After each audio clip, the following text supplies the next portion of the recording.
Hey everybody, thanks all for coming. I appreciate it, you guys showing up kind of on short notice.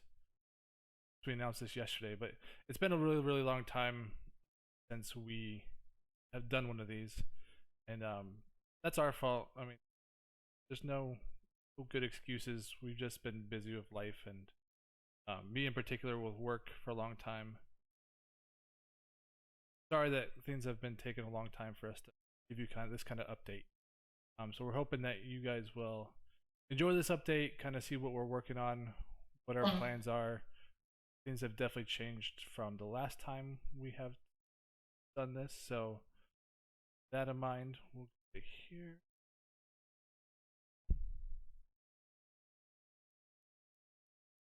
First step is obviously we want to talk about the economy, right? So we have the one shop out at the moment that we think's doing pretty well. It's doing, prices I think for those comms have kind of settled, doing well.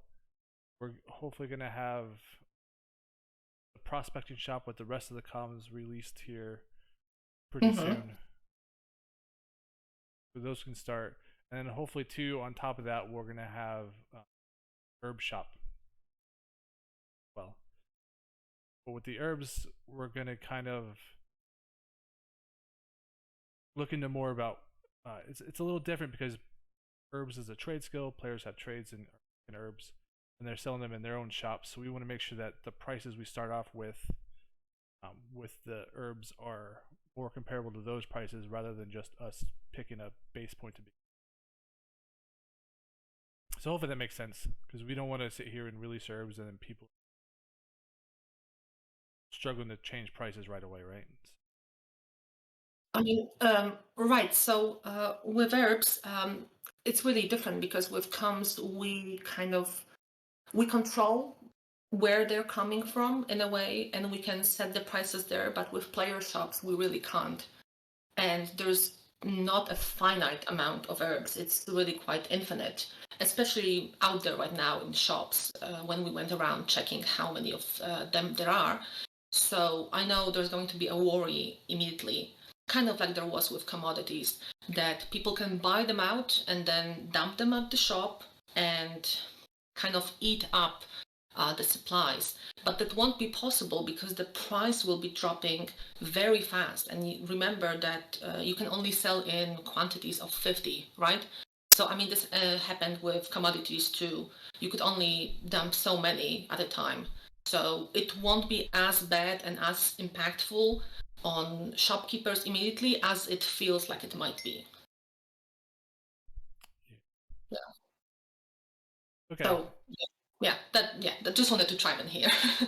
Yeah. So the goal here is, when our main goal here is that this herb shop that we release is going to be a last resort, right? Like, we should be choosing to shop from players first. So with that in mind, like, we want to make sure that the herb shop isn't or more encouraging, there's less motivation to use the NPC shop versus a player shop. So that's one of the things we got to figure out before we. But that should be coming up pretty soon. It's all set up. We just got to look at the pricings. And then with that in mind, I know that we've been working on the economy stuff for a long time now. It kind of got delayed because I was busy with things. I made that announce the end of last year. But things are my time's opened up a lot recently, last few months, and so I should be able to do more of it. But additionally, we've been looking at things, and one of our goals was, as soon as economy was done, we were going to focus on conflict, because we felt conflict was important to look at, not as important as economy. And I think we're at a point now where we may need to prioritize conflict over the rest of the economy stuff. The comm shops put out for people to get. We've kind of eliminated the comm shortage. To be honest, once we released that first comm shop, We've had a positive influx of comms every single game year, since that shop's been released. So commodities are building right now.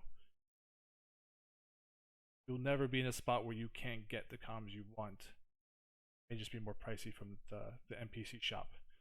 So with that problem kind of solved at the moment, not necessarily solved, and it's something we still want to look at, but we're going to shift more into conflict and addressing those kind of issues. One of the first things we're going to do, and I'm getting ready to release it here, either later today or maybe tomorrow, we're going to make it so whenever a conflict event happens, village revolts, flares, wild nodes, or time quakes, something that's not player controlled, that the game just automatically does, whenever those pop up, every single ethereal, cosmic, or elemental mob in org territory is going to be made invincible or invulnerable for the duration of that event, plus an hour or so afterward, give or take some time. So that pretty much means, every time like a village revolt pops up, your super mobs, so avatars, demon lords, super nulls, flesh pots, crystals, your elemental lords or ladies, and your aspects, and then all kind of like your guardian mobs, so like your daughters, the ladies in Certain World, demons, angels, your chaos objects in Vortex, and like the hedrons in Continuum. Not order mobs at this point. No. It's just the general raid stuff being added in. So they'll be as soon as the event starts, they'll be vulnerable. And there will be a cooldown period after it ends. It'll be usually about 30 to 45 minutes or so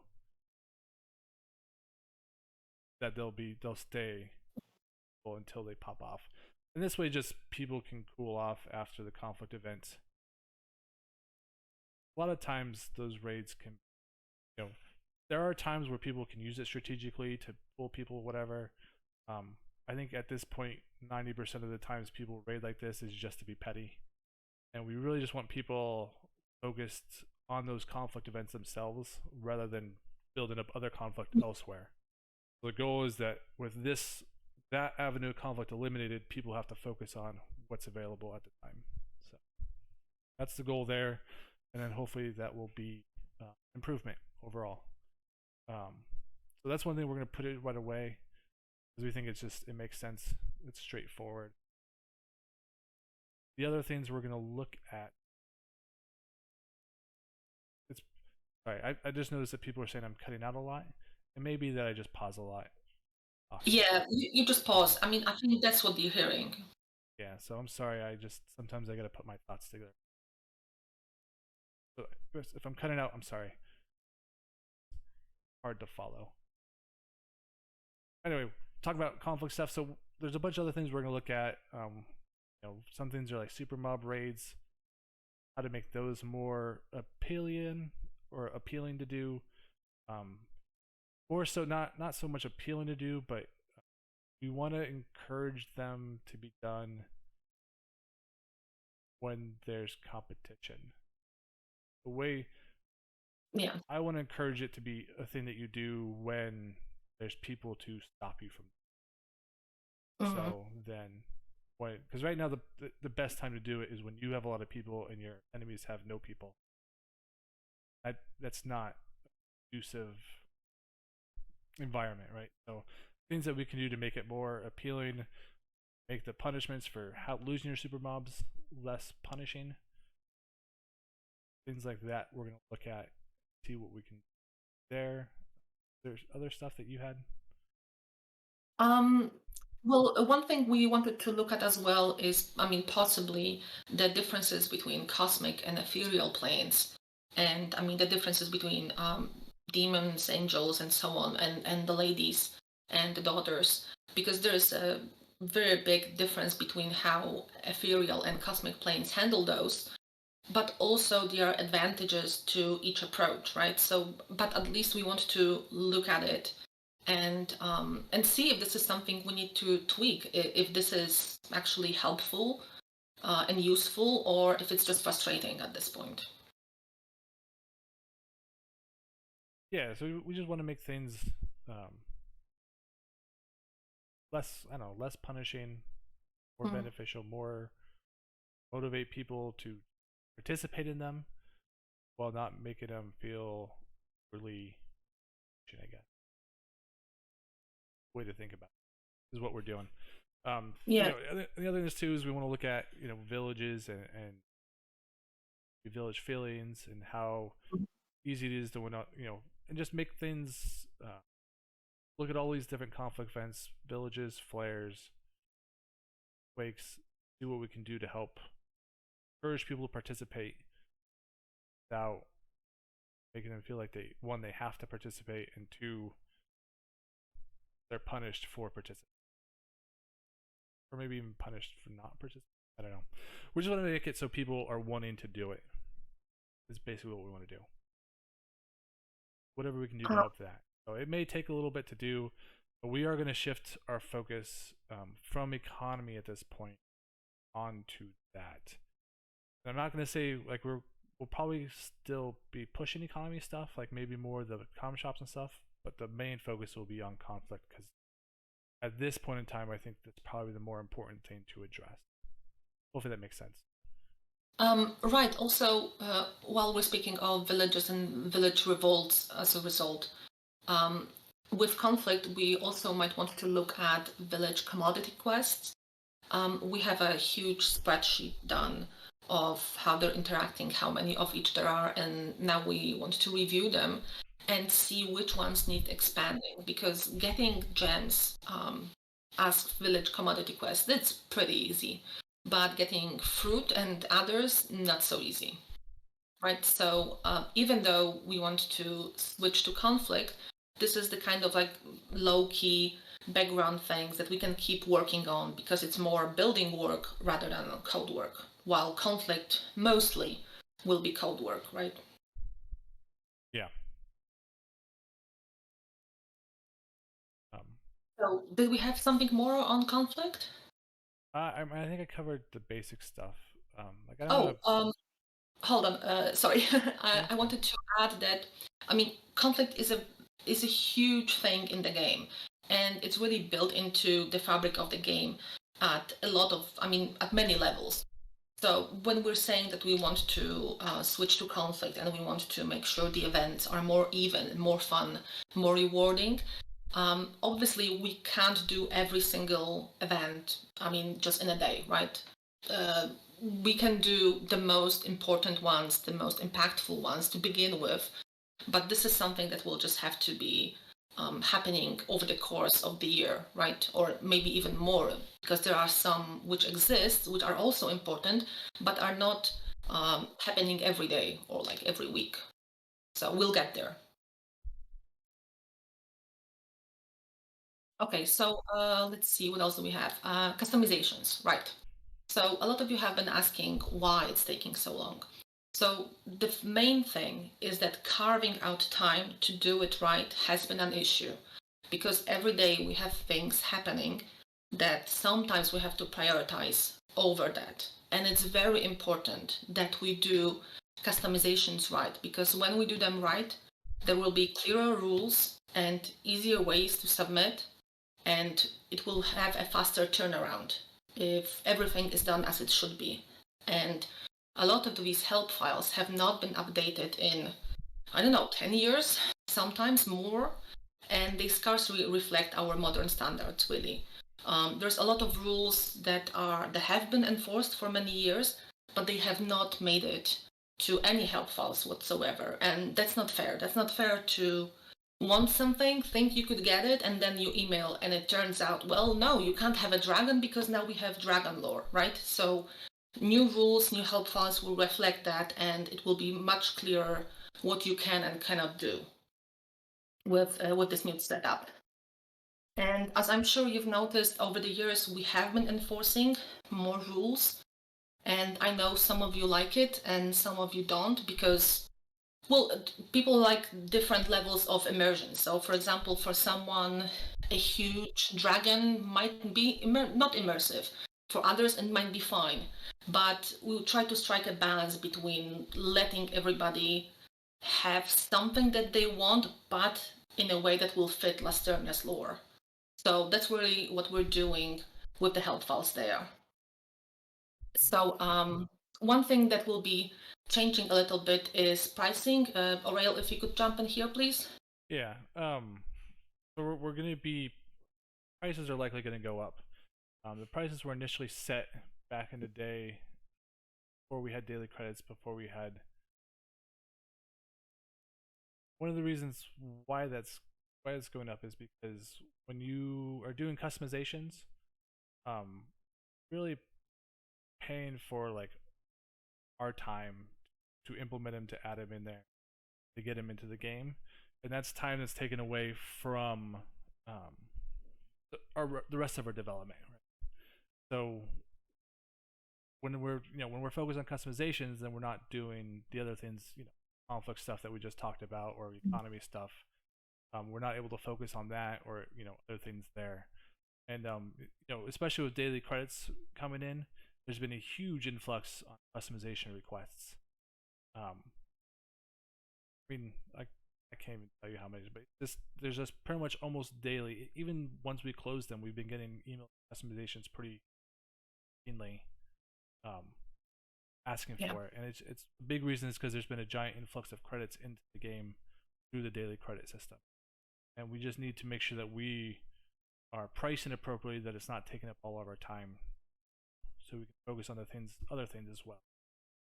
I know some people, well, nobody likes price increases, right? But that's Mhm. why it's going to be there.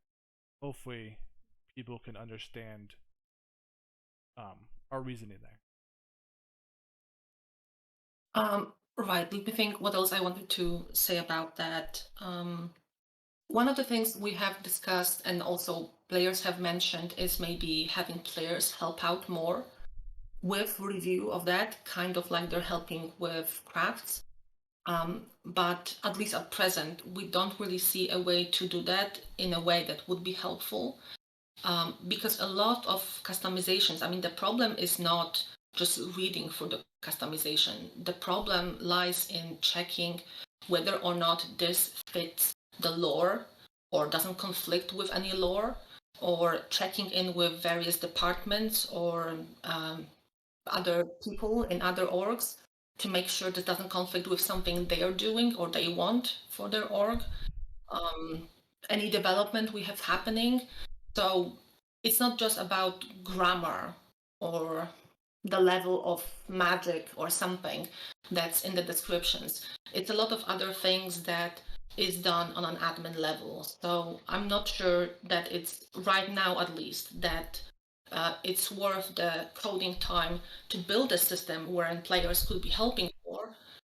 Instead, I'm really hoping that the help files will help clarify the rules and kind of help make the submissions happen faster and better. Let's see what else I wanted to say about that. All of all of these new things will be going live tomorrow.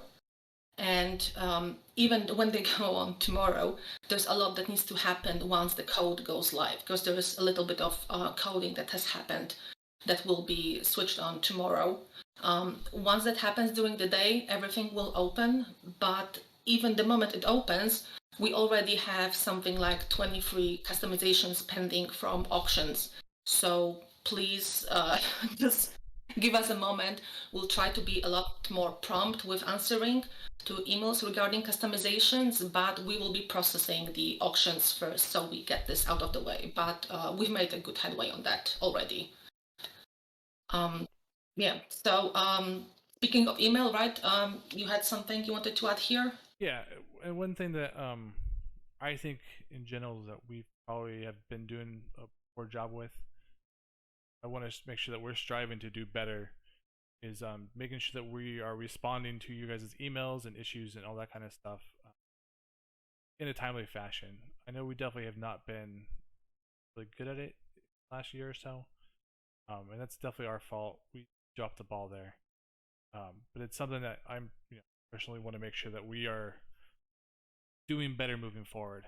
So we're gonna, we've set up some task systems um, to help us, keep an eye on it, to help us, push it. Because there's sometimes that I'll see an email that I can't answer, um, and maybe because I see it, Lonnie doesn't see it.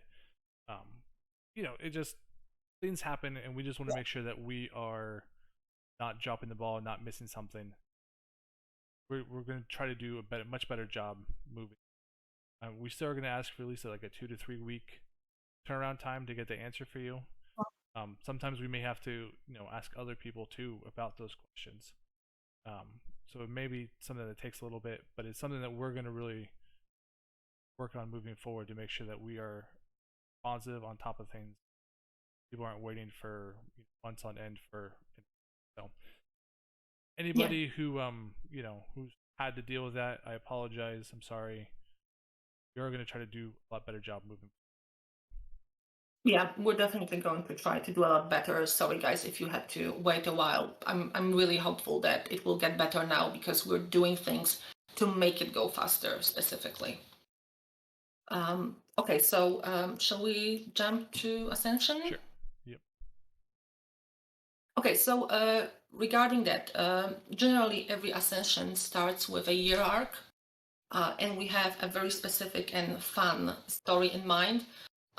In fact, when we figured out a piece of it, I was just positively giddy about something fun that can happen.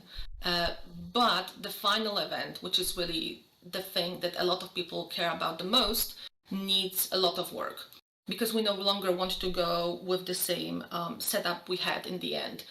Like we mentioned before, it's a setup that basically leads to half of the game going about against half of the other game and half the people walking away upset.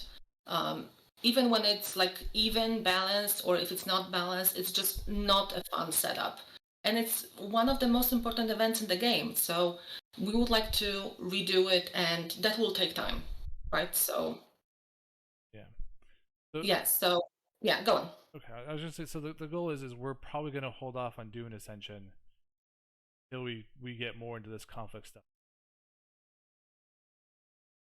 Hopefully I feel if we can make our general conflict stuff better, and then we can work on Ascension, make that better. It will just be better overall in the. But the big thing too is that we're still gonna have like a big event year arc and stuff, but there just may not be Ascension at the end of it, at least right away. Like we may postpone it for a little bit, and there may be Ascension at some point, but it may be, it's just going to be holding off on it for now. We just think that's the healthiest thing for the game at this point. Yeah, I mean, the alliances have to be more balanced, and conflict as a whole has to be more fun, more competitive, and more balanced. And then we can do this, which is basically a culmination of conflict events which happened before that. Yeah. So let's see. Do we have any other comments about Ascension? I don't. No. Okay, so we have. Sorry. Yeah? Somebody just said it's not. There's not going to be no more Ascension. It's just going to be. No. It's just going to be delayed. I mean, Ascension it's an important thing that the game revolves around, so it's not going to go away completely. We just want to deal with some things first that we think are more important, and then bring it back. Right. We want to have Ascension. We just want to change a bit how it works, and we also want to have it at a time where it's healthy for the game to have it, because I mean it's a highly competitive event, and it just doesn't feel like this is the right time. We have other things to work on first. So Enzo. Yeah. So the other thing we want to talk about is this is mostly just coming up to let you know that these are things that we're looking at and considering on top of our main focuses, right? So main focus that we're looking at is conflict and economy. These are other things that we're having on that we have volunteer coders and we have volunteers who are part of the game come in that can help us with other things, right? So the big focus that we're going to be on is economy and conflict. But with end zones, we are looking at bringing out another end zone Hmm. into the game. And I also want to look at to make sure ways to improve our current end zone, Grimkeep, make it more motivating to do. Right. I think we had a good idea to begin with, and we've learned a lot from it. But I think there's things we can do better that may just encourage people to use it more, right? That's we want to bring stuff that people want to use, do all the time, and I think there's things that we can do to improve upon that. That's some things we're going to look at. Things like potentially doing like a reward for the best time for a given game year, changing how the rewards work a little bit. Just that kind of stuff that will make it more encourage you guys to use it more rather than not use. If that makes sense. Right, so it's more fun long term, not just, do a couple of runs, you get to the top and that's it. Yeah. So more rewards of also the kinds you get by access to the shop, getting more things into the shop, more things in the Walker's Guild Hall.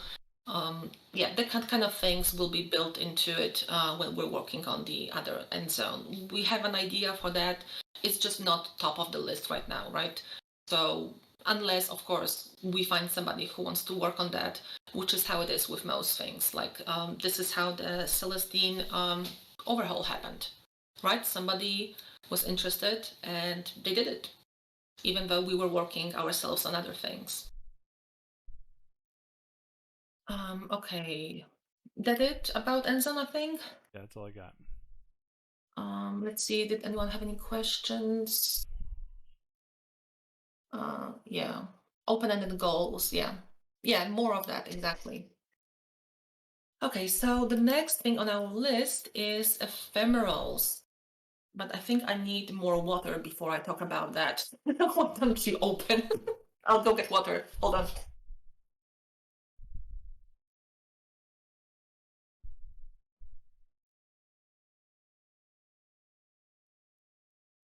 Yeah, I mean, with end zones and the goal is that it should be the best essence in the game, right?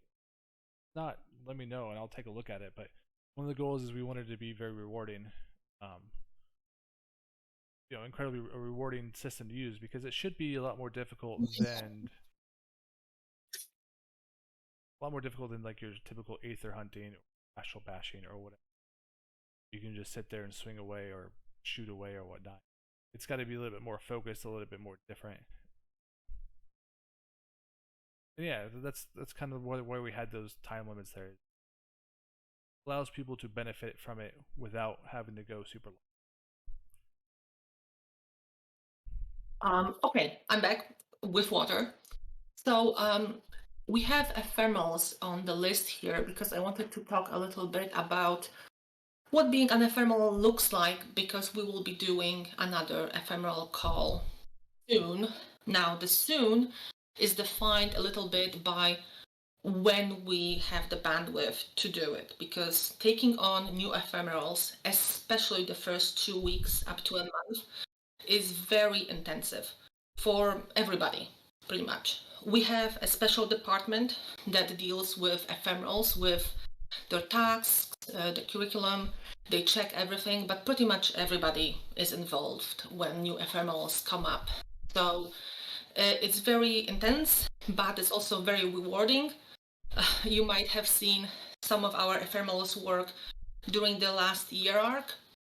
For example, the design of the seat, the gator sharks, the great worm, some of the nerds, and a lot of the beautiful items you will have seen in the year arc have been by their design. So even though they have their own tasks and things they have to be working on, they also help and contribute to all of these other things. And then eventually, of course, they become gold rolls, and many of them have joined us over the last course of the last year and this year too. So let me see what else I wanted to talk about here. Oh, some of the curriculum. So the curriculum is split into admin, building, coding, and event tasks. And it's a little bit like a real guild. I mean, actually not a little bit. It's an actual guild with the task system, the same one that you're using in your guilds. They have paths for coders and people interested in becoming god roles, although coders can also become god roles. So it all depends on what your aim is, I mean, and what you're hoping to accomplish and what you're hoping to become. Also, we might be taking more coder ephemerals this time around. If you could mention what's that like, Orael? Yeah, so the coding track, you start off with the normal stuff where you learn basic prog things, but then you jump into the code part. Had a couple Oh, good. whatever, I see. What was that? Go on. Nothing, go on. No, but then you jump into the code part, right?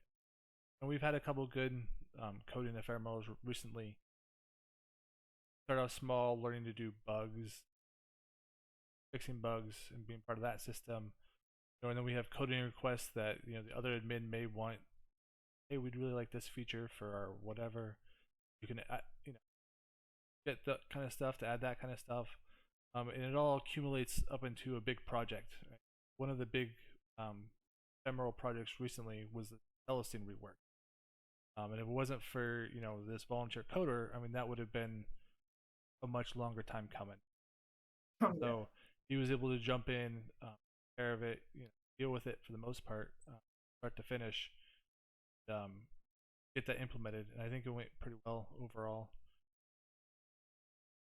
From what I can tell, people enjoy it and like it.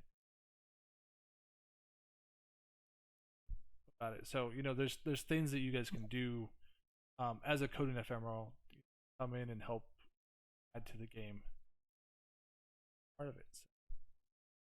No, right. So when I mention we have a curriculum, it doesn't mean that this is all you get to do. I mean, there are fixed tasks that you should do to advance, but that doesn't mean that you can't take on other projects. For example, like I mentioned, helping with the year arc, possessing mobs with other admin when they need help, or they just ask for help, or people to stop by and help out when things are happening. You can also just come up with a project of your own. It doesn't have to be huge, it can be something small. For example, when I was on Ephemeral, I started a project to add more racial emotes, and I remember we added more emotes as a group. We had a whole project where we added like 15 or 20 of them, which doesn't feel big, but it was big for us, and in fact it felt like we made a difference that we added them for all races. Or you could start with something bigger, right? Come up with proposals for things, and then somebody else will pick it up going forwards.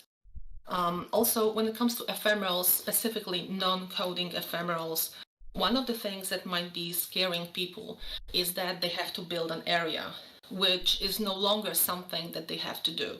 Because building an area, I mean, that's a huge undertaking, and it's a project that made many ephemerals drop out. It's huge. I mean, the quests, the interconnections between progs, sometimes you have 30 of them. The quest can be even simple, but building a whole area is just, it's a huge undertaking. So we no longer require an area. They build smaller projects, which are still difficult enough, and it's still much enough work for ephemerals. So if that's scaring you away, yes, no, you don't have to. So if that's what's scaring you away from applying, it shouldn't. No, you don't have to do, it's not a group project, it's something you do yourself. For example, one of the things you may have seen last year is the Bard little quest with the Bard, Mary, right? The Think Mary, and a few other quests like that, which were all built by ephemerals. So they start slowly building from smaller quests to bigger quests and more interconnected progs. Tar Pits, for example, what you have seen recently in Tar Pits was also an ephemeral project. So they're definitely impactful, meaningful, and still complicated, but they don't have to be whole entire areas. So that's just, yeah, basically an ad for ephemerals. Please apply today. Yeah. That's it.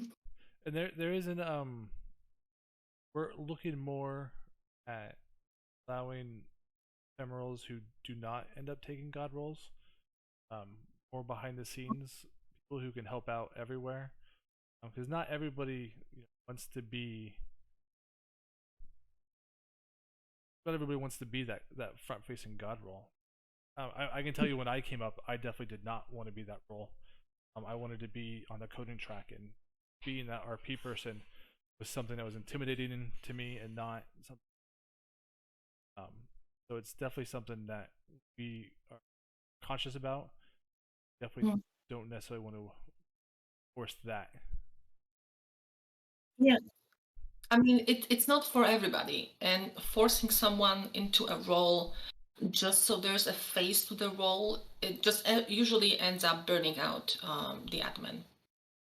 So they might be, they might stay on longer, work on more projects if they are just behind the scenes. They might still help out organizations, but they're not actively a god role. So that's okay too. I mean, it's individual for everyone. And some people love being the god roles, right? And they love being Yeah. having the RP. That's what they really do it for, and that's just not everybody, and we understand that. So we, anybody who's willing to help and pay to and be involved, like we're. Hold on, there's a few questions here regarding that. Let me just pause here.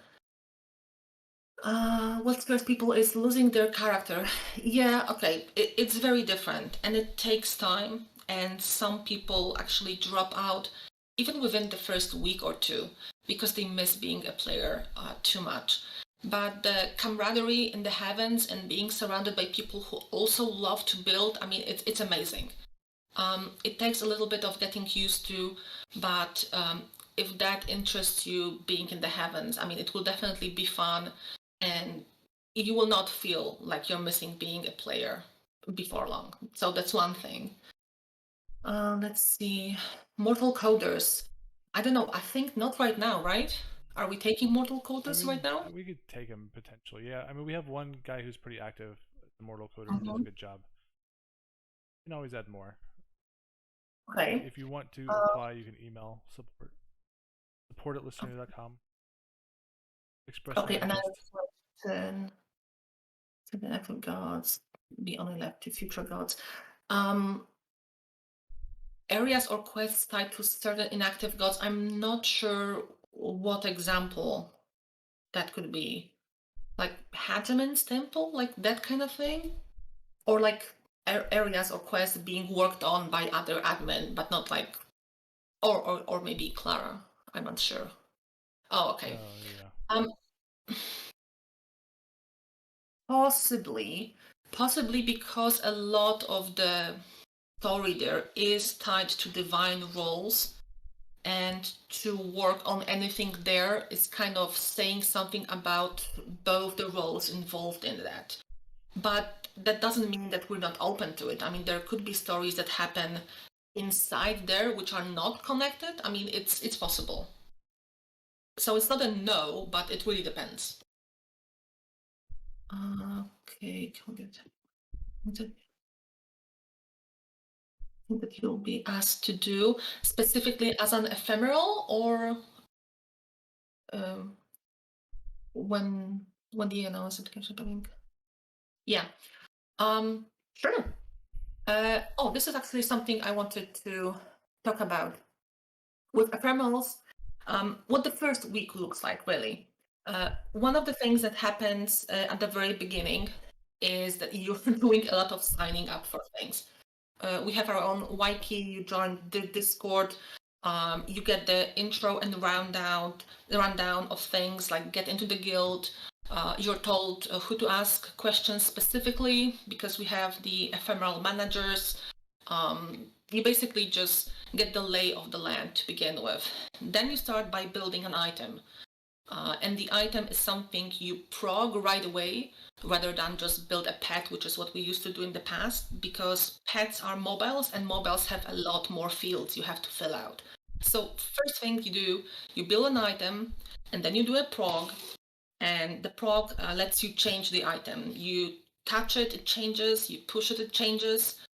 Then you build a little quest or a logic puzzle, if you will, wherein you have to, for example, push, touch, pull in the right order, and then you get the reward. If you do it in the wrong order, you fail. So this is something you do at the very beginning. And if progging scares you, we have pretty good presentations. We have guides. Even people who have not been coders or have no background are able to pick it up. It can be challenging, but it's definitely doable. So after the item, then you do the pet, and after you do the pet, you start doing preparation for your bigger tasks, both of which are connected with making quests, but not as big as an area. I don't want to give you like more details, so you don't know exactly what's built by whom, but basically it's tasks smaller than an area. And then events that happen as part of releasing those quests. That's mostly what ephemerals do. So I hope that answers the question. Was there anything else? Give up. I mean, you pretty much have to give up your character, all your characters. Yeah. I mean, they're frozen in place. If somebody decides to step down, they're there. You can always go back to them, yeah. But it's just one of those things. Like, there's definitely separation between your character and the game as a whole. Volunteer admin for it, so. Oh yeah. And it's important to have that separation. Right. So it's very important to learn to see things like an admin rather than a player, to be as unbiased as can be. And this takes time. It takes time and time away from being a player and being involved, in alliances, in your guilds, in your orgs. It takes time. And this happens over the course of being an ephemeral. So this is also why time is needed, and why some of the tasks are there to kind of get you away from where you were, and so you can pick things up and look at the game as an administrator. Let's see. Oh, okay, the question about the areas. No, we don't wipe areas or any other quest that's in progress. There's a lot of areas that are waiting to be finished. And yes, the mangrove was one of them. It was a pretty old area that saw about 3-4 proposals, very different ones. And it is this last one that you see. I mean, that's amazing, and that's better than all of the others probably, that actually made it, and that's done right now. And that's true of many areas. Monhai was also like that. It had like 3 or 4 proposals before it became what it is now. That's probably it. Okay, shall we move on to the next one? There's one more question that we could answer. Oh, okay. Yeah. And we'll answer these couple questions, and then we'll move on, and hopefully we'll have time at the end to answer more questions. So just so we can keep moving stuff at this point. But if you say you're one of these players who's super involved in the org identity, that you're less likely to be selected. The answer is no. You're not less likely to be selected. It's all going to depend on your application and everything that you put there. So there's no. Yeah, we're not gonna. No downside, basically. Just because. Oh no, you need to stay in your org. Like we're gonna take anybody pretty much. Yeah, I mean, obviously, being an admin and being a player in the game, I mean, both things are important. We need players. We need players of all kinds in all orgs, and we need admins. So whichever one you become, that will be the work you put forward, and that's useful either way. So we're never going to do something like say no, oh no, you have to stay in your org because you're so critical to the role play or whatever. No, we're never going to hold this against people. If you want to step up, that's your decision. You decide, and then we just review the application. And as far as when it comes time to pick god roles, Mm-hmm. we for the most part, I mean, we do take a look at what we need to do, we need to have. But for the most part, I mean, there was like all the all the gods and everything. They're all volunteers, right? So if you're a volunteer and you're being forced into a position you don't want to take, like you're not going to stick around too long. Mm-hmm. So we pretty much, for the most part, are going to let people fill the roles that they want to fill. Because I'd rather have you here enjoying yourself, helping out, than pushing you into a place that we think we need you and have you Mm-hmm. not like it and then just stop showing up. So for the most part, I want people to enjoy what they're doing. And people just vibe with different things. So like you can't make somebody go somewhere and make things for that org if this is just something that they're not feeling at all. Because what they will make, I mean, it will show. It will show that it's not, I mean, it will be okay, but it will not be amazing. And all of our admin always try to produce amazing work, right? So forcing somebody to go somewhere where they don't feel that their creativity can actually blossom, I mean, that's just bad for them. That's how they burn out. So we might look at that, but we're never going to be forcing people to go somewhere they don't want to. They have to match the role. I mean, it's what I keep telling people. It has to spark joy. If it doesn't, it's just not worth it. Yeah. So Yeah. If there's any other questions about anything, we'll hopefully we'll have some time at the end to answer them. yeah, But we're gonna. I think at this point, better to move on, just so yep, yeah. so Always wrap we up. can move into. We want to talk a little bit about the issues department and everything. Mhm. There's been a couple of conversations on Discord past couple months or so about different various things about issues and everything. Including harassment, trolling, griefing, various things that people should be issuing in general. And we've dealt out some punishments that I know people don't necessarily agree with.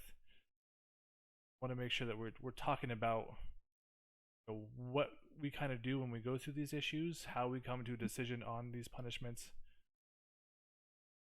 kind of that process, right? So obviously the first step is that if there's something that's going on that you think is wrong, somebody's being harassed, somebody's doing something that you think is against the rules, you think they're being ridiculous, um, briefing or whatever, and you think they're really being a big problem, the first step is to issue it. Everybody should encourage everybody else to issue it, no matter what it is. It's always best if it comes from the person that dealing with it, right? Always that's the best solution. Is whoever is having the problem is the one that needs to issue it. And once that's done, once it's issued, and there's times that we will look at secondhand issues, if it's a serious enough infraction. Right. But there's some issues with that. But for the most part, once something's issued by that person, we can then investigate. And it's important we investigate to make sure that what we're seeing and what we're being told is the same as what's actually happening. And so we said at this point was a year or two ago, we started logging every command that everybody enters is logged in our system now. This wasn't always the case, so it wasn't always easy to go back and look. But at this point, we do every command you send to the game, we're logging. So we will see what you guys have. We will see what's being said. So if something's being done to you, that you're being harassed, if you're being whether it's harassment through PK, being player killed, or you're just sexual harassment or whatever, we can go back into those logs and look it up right away. There's nothing that we can't see.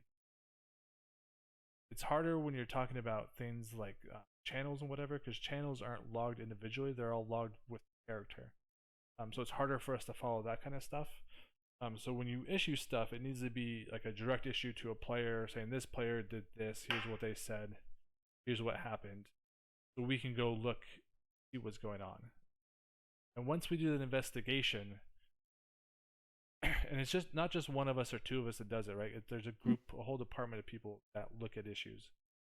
Once Yeah. we look at issues and get the information, do the investigation, and pull it up, then we look at, we talk about it as a group to be like,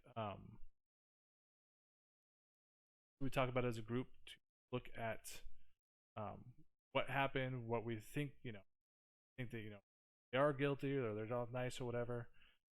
Right. If we're in agreement about what we're all seeing. So it's not just one Right. person saying they think this is wrong. I mean, we have like a whole panel of people just reviewing and saying what they're seeing, if this is actionable or not. Yeah. Yeah. So we all look at it and we all, come to a decision. And what it basically comes down to is once we've decided on that, when we decide the punishment, then we're looking at, we have a protocol and a rubric kind of in place for how we deal out the punishments, what the punishment is for a first, second, third infraction, etc. That kind of thing, right? So all our punishments is that they're decided as a group. There's more than one of us that decide what the punishment is, and it's all based off their past history and what we have in place, the severity of the infraction, that kind of stuff. So there's never one person just getting mad punishing somebody. Group decision. We take it very seriously. Most part. So I know that there's some people that think we don't do enough, and there's some people that think we're too harsh. So we wanted to explain kind of the system of what it is. Yeah, in general. And as far as Yeah, go on. Yeah. no, go ahead. I was gonna say. Um, I just I just wanted to add that all of the issues stuff, um, unless it's a question about a refund or, I mean, we get all kinds of issues, right? Not all of them are harassment or rule breaking or things like that. But this is specifically what we're talking about here when it comes to issues. But obviously, the issue department deals with much more questions about code, artifacts, refunds, somebody losing something, or a bug that's big enough that's worth issuing over. So all of that makes up a department. But generally, when it comes to things like investigations, all of that takes time, and not one person's time. Like we mentioned, I mean, we're a panel. A few people are looking at the same thing to decide how to proceed. And yeah, like you mentioned, we have protocols for specific things happening. Then we review the history. And also, like you mentioned, we now have logs, very detailed logs, which was not the case a few years ago. It was sporadic that we had things. So now definitely we can go in and look at everything that needs to be looked at. Yeah. As far as like the clans and stuff, I mean, even Nick got it. We log it per character, right? So your character log has a log of every command. We can't go back through and look at what was said in a certain channel. We'd have to look at all the different characters who were speaking on that channel. As far as privacy gems go, we're only going to be looking at your commands and stuff if an issue happens. Yeah. We're not. I mean, these logs are huge.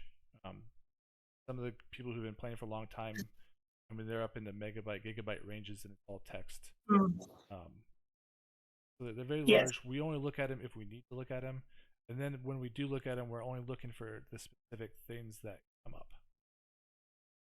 Yeah, specific time, date, the situation in question that's been issued, not like just sitting reading them, because I'm obviously not. Yeah. Yeah, so we're looking for, and that's why it's important when you do issue that you cite these examples, this evidence of what happens. It's easier for us to find it. It doesn't mean we won't look at these logs and look into it if you issue general things. We will. It just takes a lot more time, and because these logs are so big and it has all your directions that you move, all your general stuff, Yeah. and who's and all those commands come through. Influencing and passing, yeah. So it's harder for us to find it if we don't have that. Yeah. So, so we're not trying to invade people's privacy. I don't want to invade your privacy. People play the games for various reasons, and that's good on them. Play the reason you want to play. But as long as you're not breaking rules, we're not going to look at your log, and it won't matter. So Yeah. So the big reason that I bring it up, that we do this login, is I want people to feel comfortable that if they do issue, we'll be able to act on it. We'll be able to get the evidence, back it up. And I think everyone would agree that we need to have evidence before we punish people for something like that. Right. So I want you guys to, if it pops up, I want you to issue it. We'll look into it. We'll act accordingly. I'm not trying to scare you. I guess it's more for protection. Like, we want to protect the players and make sure everything's good is happening. I mean, yeah, that's why the issue department, it's pretty much our, main, let's say, serious department. I mean, this is actually serious. Not everybody is part of it. There's a lot of issues that come in that are difficult, heavy, troubling, because people issue different things, and this is not for everyone, obviously. So not every admin is part of the issues department, only the people who want to be involved, and we take it very seriously.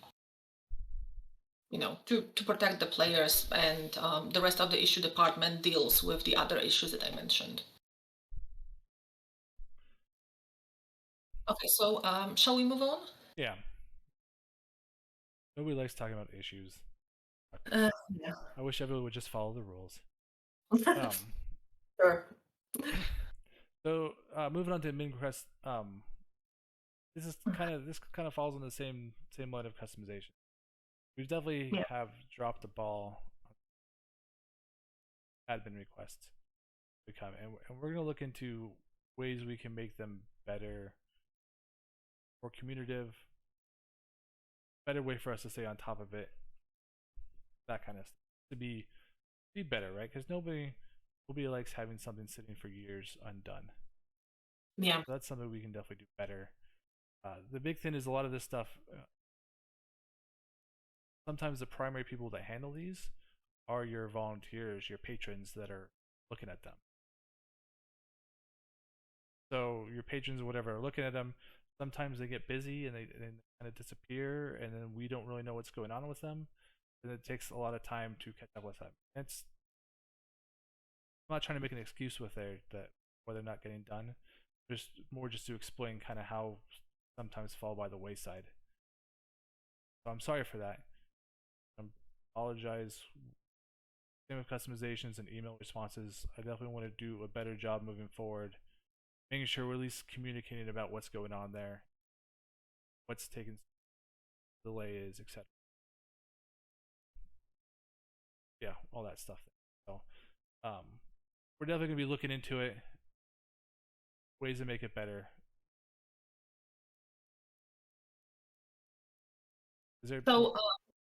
Yeah. Okay, so hold on, I'm looking at the question. Yes, there is a system in place, so they're more visible, and there's a whole list that we can review that's pending. One of the things that will make them happen faster is also making the decisions upfront whether we can build something or not, because a lot of admin requests which are pending especially that are old, are bigger things, and if it's something that we can't tackle in a reasonable amount of time, it's not just something that we should accept. Often we have left them pending because we think it's a good idea and this is something we want to do, but that doesn't necessarily mean we will find the time to do it. And I mean, I don't know, maybe we need a new category. So I mean, they're not sitting in rejected, because it's not technically rejected, it's just, a good idea for the future. So that's why many of them have been left up, because we do want to do them, right? but we need the time to do them in. So we might look at limiting how many can be submitted at a time or in some period of time, so we can stay on top of them and we can reliably say that they will happen within whatever amount of time since submission if they are approved. Yeah, and also we don't want to have way too many of them pending at a time, because that too takes volunteer time and it becomes a job, and volunteers have a lot of other things that they're involved in too, not just requests, even their own orders or other events that they may want to be doing. So it all has to be in moderation, basically. Yeah. So obviously not limiting things like changing ranks or like mechanical things that we can do in a few minutes. But bigger building things, yeah, we might have to look at that. We have to discuss it as a team first, but that's what's been on our minds recently. And one of the reasons, you're right that your requests are ways to help build lore for your guild, build doors for that stuff. Mm-hmm. And it takes an active admin part of it. That's kind of, if there is no active admin, then it falls back mostly to Ani more than me. She's the core goddess. What she says, she's in charge of all the lore stuff. So ideally, if there's something there that's helping to build lore, like she's gonna have the final approval on it anyway, whether you have an active admin or not, right? Any active admin is gonna run things by her, I think. Yeah. Or so if there's not an active admin, then we just need to be directly involved. Yeah, and if they're sitting, I mean, yeah, we have to step in too. So one of the things, hold on, looking at the chat, I mean, yeah, PRs, I mean, it's a bit hard to say because PRs are not necessarily just for lore building. I mean, they can be used to build lore, but lore cannot only happen when you request it to happen. We have to have a plan, have it prepared. It needs to work with the story designed for the guild. And a big problem with the new guilds is that, well, we focused so much, I mean, so many years ago when it happened, on getting to release them and preparing everything that came before, that there wasn't enough time to focus on what happens next. And that's a problem that a lot of guilds are still struggling with. Many guilds had people or the attention of admin to help build a lot of things for them, but many still did not. And there are still guilds where we're working on that with them. So it's not just PRs for lore, it could also be PRs just for expanding new rooms, getting a shopkeeper, like sometimes happens, not necessarily lore. So just requesting lore through PRs will not always work, and it's one of the things that can take the most time. Yeah. So there's different things for PRs, and also if we try to limit how many can be submitted at a time, we can focus on what the stories for the guilds should be, and we definitely need to analyze what's missing for the guilds, because they're definitely not as big as the old guilds used to be, simply because the old guilds had years and years of development put into them, where the new ones did not yet. So yeah, so we want to keep building lore, and it's not just through PRs, definitely. Just because, I mean, PRs might be limited a bit, that doesn't mean that that events or lore will not happen for guilds. I mean, we kind of want to free up admin time specifically so they can do more events and more building that is not just PR related. So yeah, that's just what I wanted to chime in with. Shall we move on? Yeah, we can move on. Move on to the Discord, right? So there's kind of like, Yeah. how long has it been now? The Discord's been out for Oh no, a year. only a year.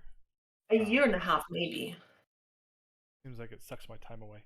Um, yeah, so Discord's been out for a while. It's a work in progress still. If there's things that we would like to do, make Discord more better environment, I guess is the way to say, for everybody. Like we definitely want aspect where people sit here, give the feedback that they want to give, complain when they want to complain. We're not perfect, we know it. Players aren't perfect, they know it. Um, well, most of the players, um, so stuff happens. People, get upset. People complain, and we want to have that outlet there so people. But at the Yeah, same time, sometimes we we want it to need to be yeah, constructive. yeah. Um, oh, see, so we are up to. I was right, 2 years. So No, no, no. Hold on. No, the rules were posted because we were planning to open it before that, but we definitely opened when I came on because I remember being involved in that. maybe that could be right. It was the server was up for a long time before we actually released it. Yeah. But anyway, the point is we want to implement more tools, maybe get more moderators, clarify the rules maybe a bit more, expand the functionality, that kind of stuff, just so people can. Um, I do think, to be honest, I think the Discord has been a good thing. Yeah. I think it's been beneficial overall for the most part. There's just things we can do better with it. Um, we definitely need more moderators as well, and we have different plans to help with moderation and new tools. So this is something that we want to be working on as well. So that's kind of the goal for the Discord. So, I know some people get really upset by the, maybe the moderation isn't evenly applied. Just kind of various things that happen in the Discord thread. Just because we're, not perfect. Moderators, they're just other players for the most part, Hmm. and we're gonna try to do things to make it better. We're human. Mistakes happen. Things aren't perfect, and hopefully improve.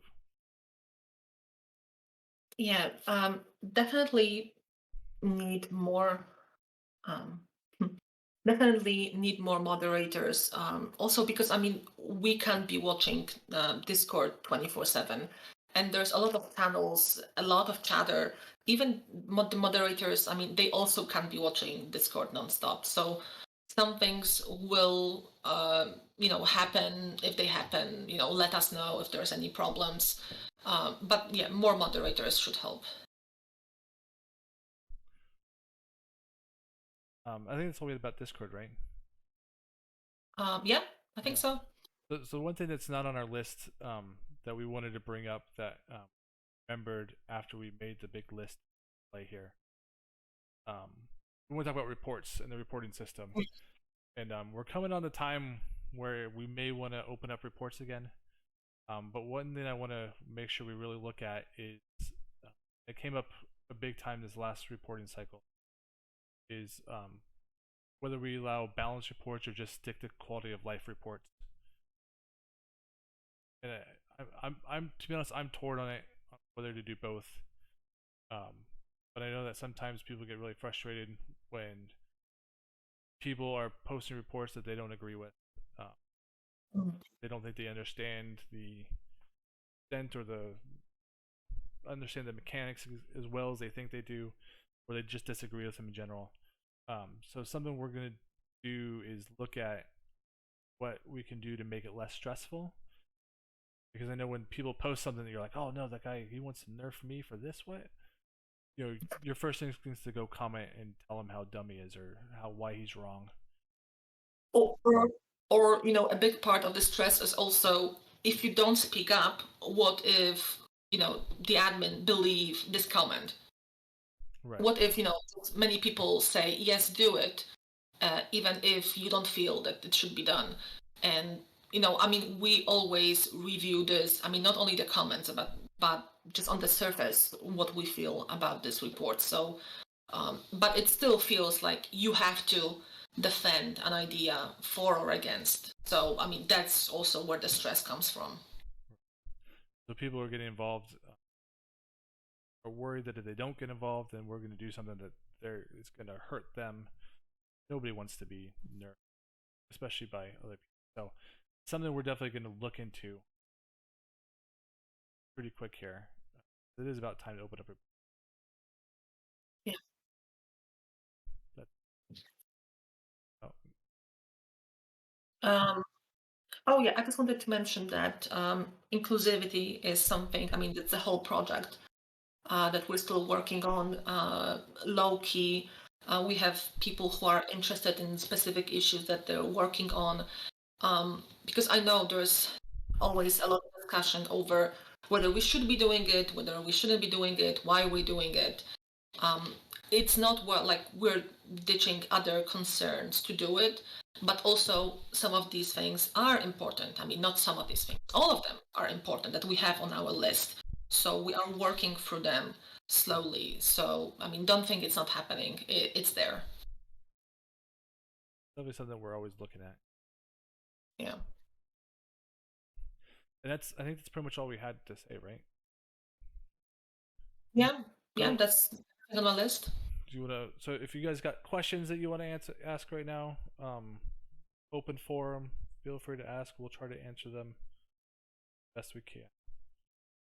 Hopefully, it's been informative. Hopefully, everything's is understand everything. Should be good. Oh my God. Let's see. We can look at limiting PvP ports versus quality of life ones for sure. Well, okay, lots of questions. Let me jump in as I see things come up. Favorite pastime. I mentioned it in Discord not long ago. It was always the library for me. The library system we have is fantastic. The idea that you can publish something and other organizations see it, that you can publish propaganda and the people in the other organization are going to publish their propaganda or write something about what you wrote about. I mean, that was amazing roleplay for me. That's always been fun. Ideal vision. What do you think are the key differences? I mean, as far as I can answer the ideal, for me, for the Yeah. ideal vision, right? I look at a game that people, all motivations come in and find enjoyment in, right? We want Mm. Lusternia to be a place where people can be, if you want to be, the best PvPer, the big warrior who can lead your org to victory, you can come in and jump in and be that. Or if you want to be the trade person that wants to come in and make an economic empire, we want to open up that. If you just want to be a hunter and like enjoy hunting and bashing, like that's wants to be an option. So I just really just wanted to be an all-around game where people play their play style, but also feel encouraged to play outside their play style and Mhm. participate in those other aspects as well. Kind of having that is my, as far as one of the big things I look at is conflict, because my favorite pastime of Listernia was fighting and stuff. So I generally want to see a system, a balanced system where people feel like they can compete. It's not necessarily as important to me that everything's percent balanced all the time. It's going to be Mm. really difficult to get to that point, but I really just want to feel like that, if they go into conflict event, that they're going to have a chance to come to victory every single time, and Right. it comes down more to just skill or lack of skill of why they win or lose. My ideal vision for that kind of stuff. A place where people can feel like they can compete and feel like they can be involved and have a chance of victory each and every time they go for it. So. Yeah, agreed. Let's see. Tao has a good question. New players, how do we get them and how do we keep them? So one of our philosophies has been build it and they will come, frankly, because a lot of that we're doing with conflict, with economy, all of these things aim to improve the game and as such also help keep new people. But this is only one side of it. Obviously, there are other things, such as reviewing the intro or the whole newbie experience, which is something that we're doing in the background at all times. We have guide managers who are working with guides, who are looking at the intro, who are making changes if they're needed. There's also the bigger part, which is like connected to Iron Realms as a whole, and them trying to get new players for the games. We, as Lusternia, we don't do our own advertising, right? I mean, this is more an Iron Realms kind of thing. But one thing that is going to happen as part of that is that when the new Nexus comes out, it's going to also be on Steam. So the hope is for that to attract new players as well. Also, last year, they have been doing a lot with articles and kind of like sponsored events designed by people who write about mods or about other roleplay things.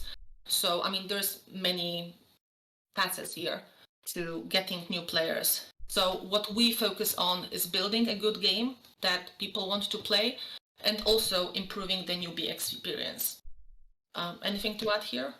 Yeah, I mean, I think as far as my there for addressing the economy and the conflict, I mean that's a big part of it, right? Like if people are joining a game where they don't think the conflict is balanced, they think one side's winning, and you especially if you're joining, say you're joining an org and all the org does is talk about how they're doing a thing, because that's not an ideal environment for new to stick with. Right? Nobody's gonna come in, not gonna stick around when these guys don't want to do it. Or so I think by fixing these systems up, by making the conflict better, by making the economy stuff go through, that's going to help just increase people sticking around and sticking. So it is one of those things that's always a concern, but it's just like an overarching concern with everything we do. Yeah, exactly. Have a good game that people want to play, then people are going to stick around. So, I mean, guide managers and also myself will sometimes make newbies and go through the intro and also the starting areas. We look for issues if something's not explained, if something needs tweaking. So, I mean, this is like kind of happening in the background at all times, right? So it's not even on our list because it's always happening. Let's see, do we have, oh yes, we do have many questions. Okay, so, okay, let's see. As well as expanding mortal volunteer roles, we have a bunch already, right? We've got mortal builders, we've got mortal review, we've got guides, mortal coder at the and we have the guides going on right now. As far as that, I mean, I don't know what, maybe something. I guess no, there's not really possible to expand more because we kind of already have a bunch of roles that sometimes we struggle to fill anyway, right? Yeah, that's true. I guess maybe the question is because is it Starmorn that has what they're called custodians? Basically players who storytellers or something. Oh yeah, wait, no. I think storytellers, are they the same thing? Maybe. We have considered that at many points, but it's kind of the same issue as we had with the first Ascension, wherein if you're not really part of the heavens properly, you don't have access to ongoing stories, logs, plans, and it's really hard to jump in and deliver the same level of experience that we do. Because, I mean, there's a lot that goes into possessing mobs, like stories, I mean, they generally concern mobs, than just, knowing how to roleplay. You have to verify the story, if you're not interfering with any story, what the overarching story is, the history of the mobs. That's why we're rarely jumping into an org where we don't know the mobs. I mean, it's up to the patrons of that org to do this kind of thing, because I mean, just so much history goes into that. So it's really hard for players to jump into that. So I don't really see that happening here.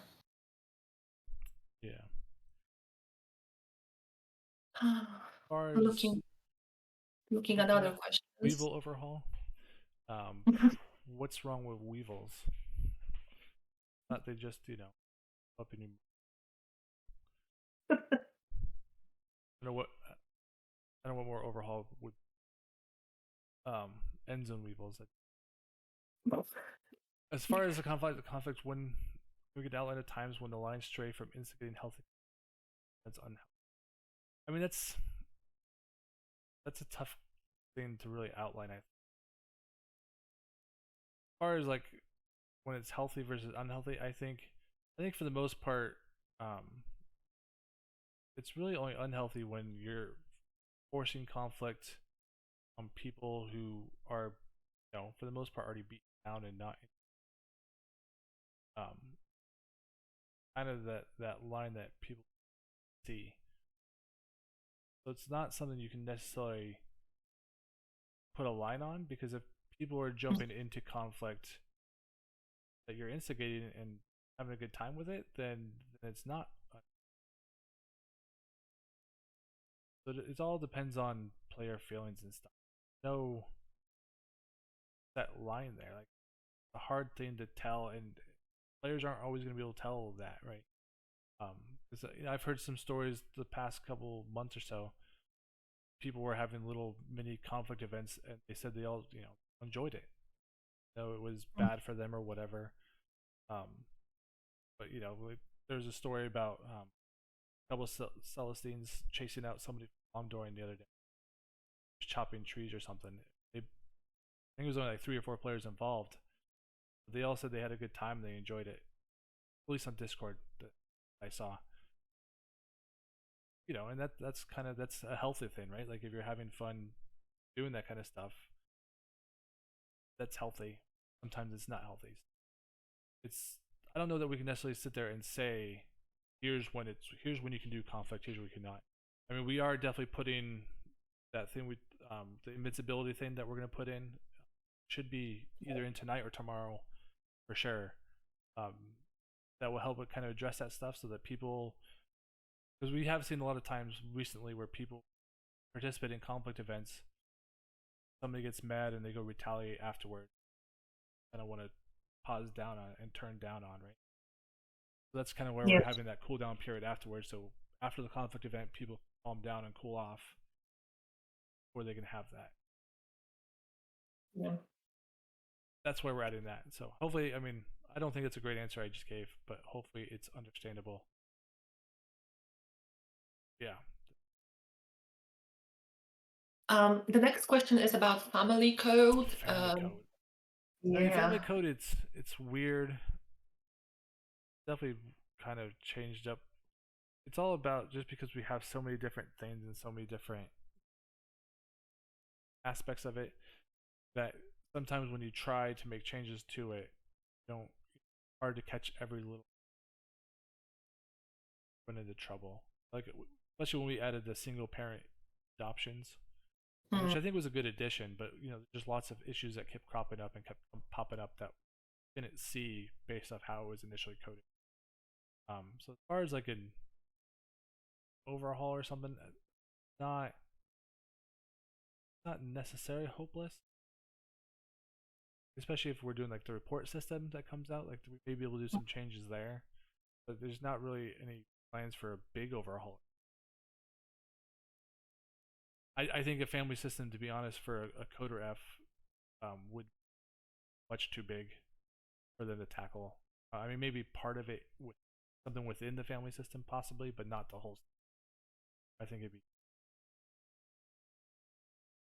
I mean, I sent one of our coders in with a question. He hasn't come back yet. It's been a week, so so that happens. Okay, what else do we have? That's what a live stream for vegan. Um, That was a I have Yeah, I have some ideas for things like that, but not soon, not yet. So yes, things like that will keep happening too. yeah. We're Let's hopefully going to see. do more of these live streams now. Yeah. The last year or so, for me, it's probably my fault in particular. My job just to be upfront with you guys, my job was taking tons of hours every week. I mean, I was putting hours a week at my regular job. If you guys don't know, this is part time for both of us, kind of a part time gig for us. I've got a main job that pays my bills and everything. But about 2 months ago, I got a new job that is less hours and less takes up less of my time. So I'm able to be around more often than I was in the past. So hopefully, we will be able to do more of these moving forward, and things will be able to get pushed further. Should be good. Okay, let's see what else. Raving about Steam. Yeah, I mean, that's what I heard. So I think that's still the plan. What's next? Your plans. Yeah, as far Let's, as visual, helping assist visually impaired players. I mean, we're definitely always looking for ways to improve. We've, we've made changes in the past about things things that will help them be better and things that to help them out. It's definitely something that's always on our checklist, Mhm. but it's Yeah. not something I guess at the forefront. It's not a push to like fix everything up. So if there's things that are really a big problem, I would suggest that we bug it so then we can look at it, Yeah. get it addressed. Exactly. If we hear that, I mean, some display or something, I don't know, in a shop, in a quest, that it doesn't work, it's not screen reader friendly, then we can jump in and change it. Let me get through the All right. pools quests. I'm reading through all the Weevil stuff. Weevil end zones and the.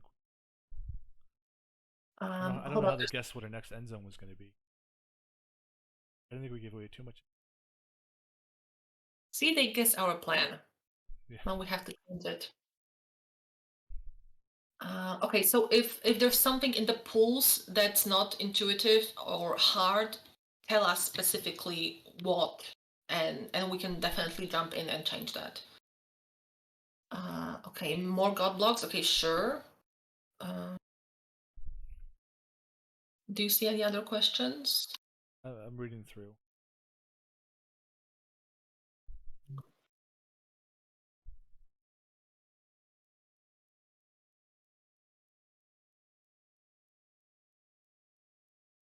There's this question about I don't question about this. Mm-hmm. Reading.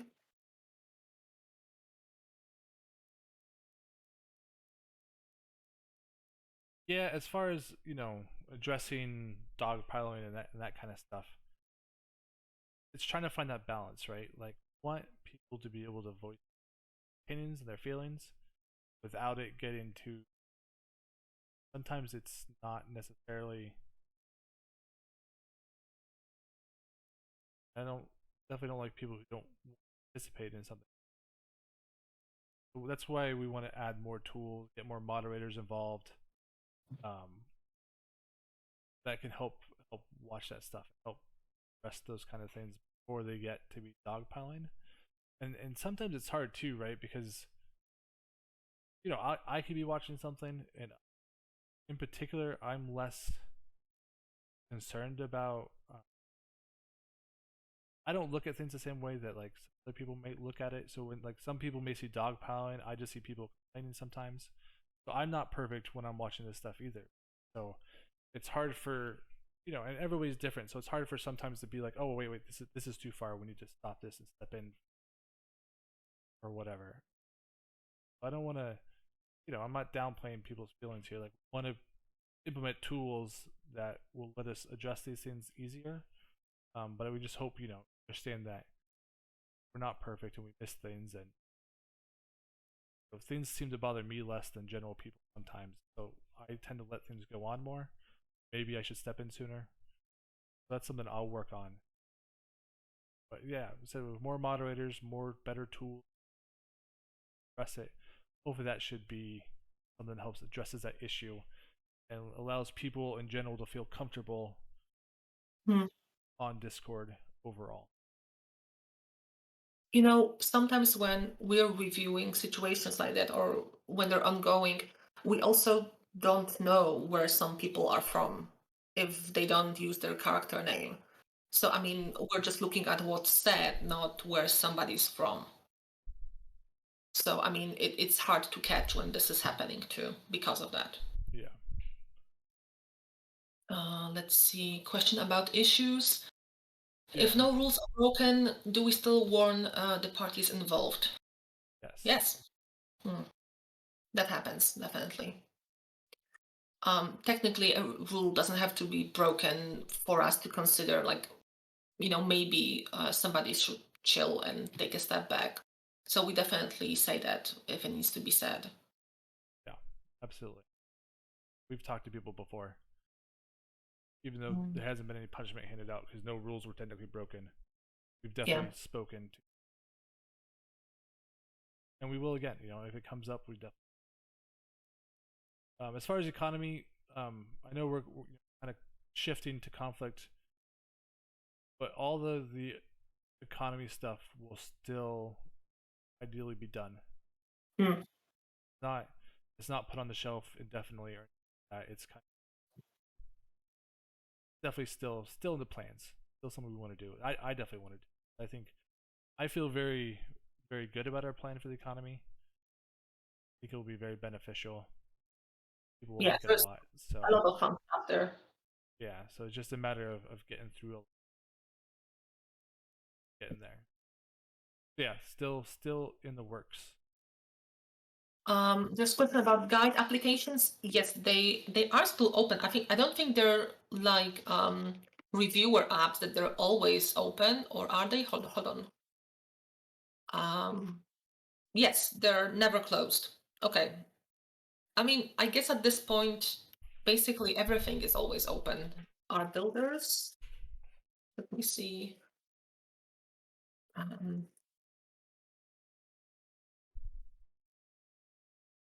Someone will know and will tell us in a moment. I don't think builders are technically closed.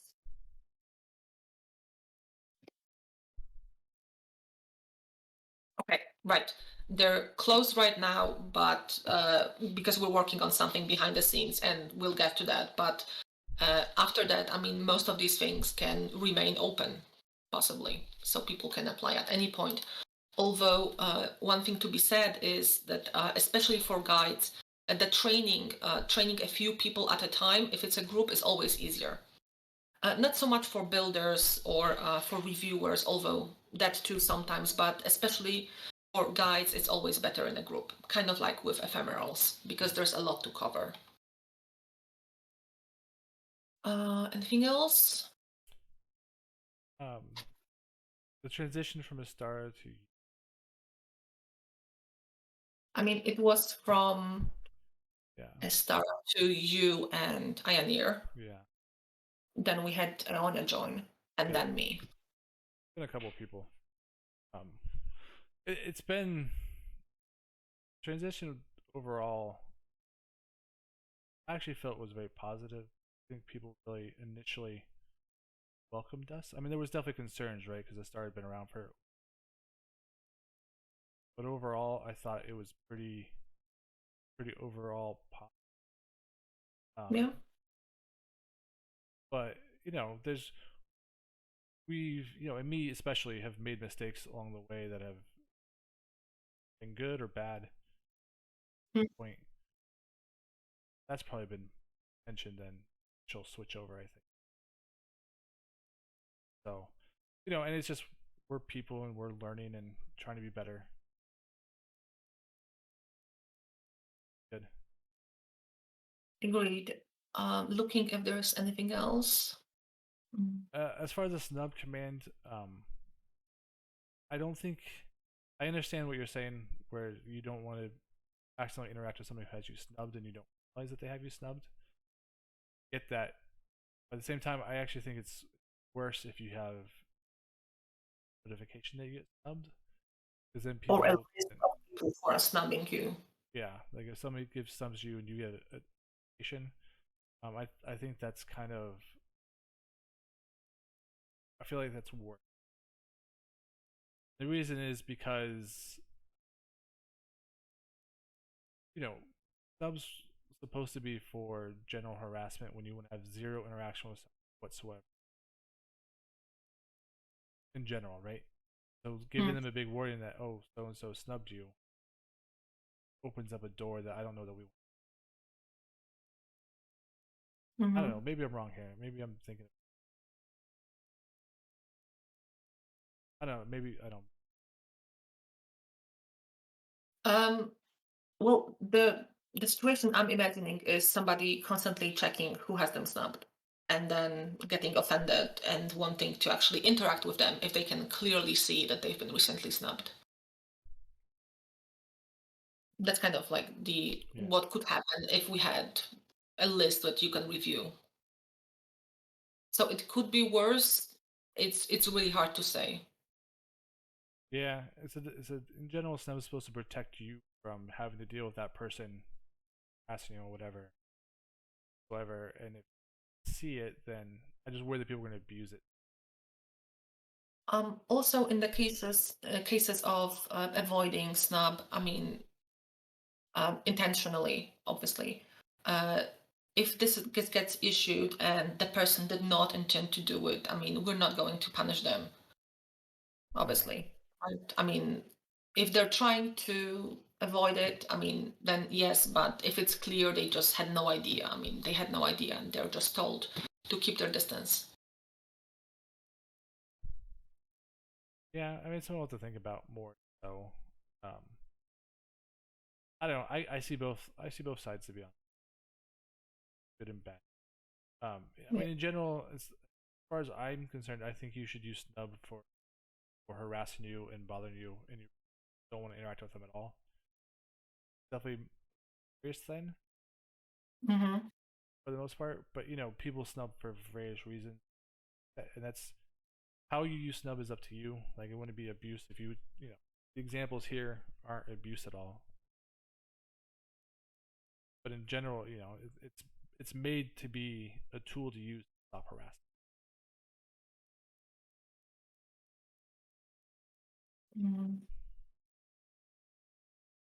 Anyway, that's what I think about that, and it's something we can consider to think about.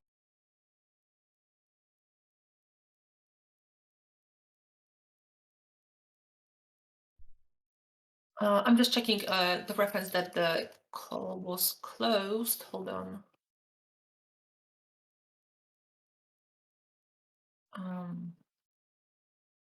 Okay, I mean, we'll check that. We'll talk to the people involved. I mean, we have departments for all of these things, so we need to talk to the people involved and see what's open, what's closed, and how to go forward. One more thing I just thought of with the snubbing stuff. Yeah. I mean, we definitely have had examples of people who found out they were snubbed by somebody, and they've made a huge deal. So it's definitely can go both ways here. And a huge enough deal that we had to interject, get involved in. So it's definitely, I can see both sides. I can see why people don't want to. Yeah, people don't want to get busted for snub evasion when they don't know that they're snubbed. I understand it completely. Same time, we got to consider both sides of the issue there. So. Yeah, generally, if you're snubbing someone, you don't want them to know, kind of. I mean, because you're snubbing them for a reason. But I mean, this is really individual. It depends on the situation. So I think the way we have it right now is better than letting people know, having a list. Okay, let's see. Ideas, yes. We also have ideas that we agreed to implement but haven't been implemented. We have a whole list that we want to go through first. So we'll go through that.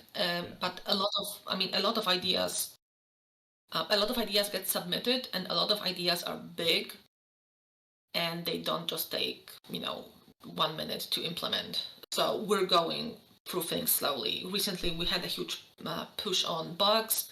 Ideas will be next. So, I mean, submitting ideas is always the right way to go. If there are reports open, sure, go through reports, and then we will look at that faster. As for emails to support, if let's see, a few weeks, I mean, we're going through the list right now. So if you don't hear anything this week, then yes, please send it again.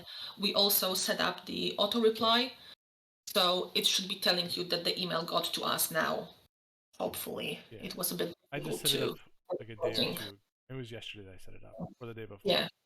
So I just think recently got set up. So it should let you know that we got it. If we got it, I've been trying to watch it every day and ask on it so we know bond within that time. So if you haven't got a response, yeah, it doesn't hurt at this point to resend it, because we did have all those email when we were switching email servers too. So just if you resend it, like, I won't be offended that you're sending it again. Absolutely. So just to, we should have answers to some. We should be going through all those emails here pretty quick. Are there any other questions or anything you guys have? So thank you again all for coming and watching us. Hopefully, good update that you guys informative. Appreciate the update. Appreciate what we're doing going forward. So enjoy being here. So, Paul. Yeah, thank you for being with us and making the game great.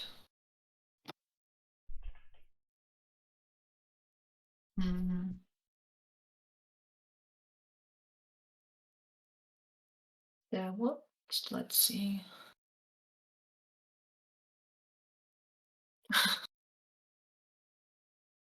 Okay, so shall we wrap up then? Yeah, I think we can wrap up. Okay. So thank you guys all. Appreciate it. Thanks, everybody. And if you have other questions that you want to ask later, like this came up on Discord the other day. Like, I'm a pretty open book about stuff that at least stuff I can be an open book about. There are things I can't talk. I don't want to spoil things for you guys or ruin things. But for the most part, I try to be as transparent as possible. I know Lonnie does too. I always know I butcher her name too. So if there's questions you want to ask on Discord, or on the forums or whatever, we'll try to answer them. I mean, yeah, we're there all the time. So feel free. Yeah. So we appreciate you guys, and thank you all, and better moving forward. Thank you, everybody. Bye.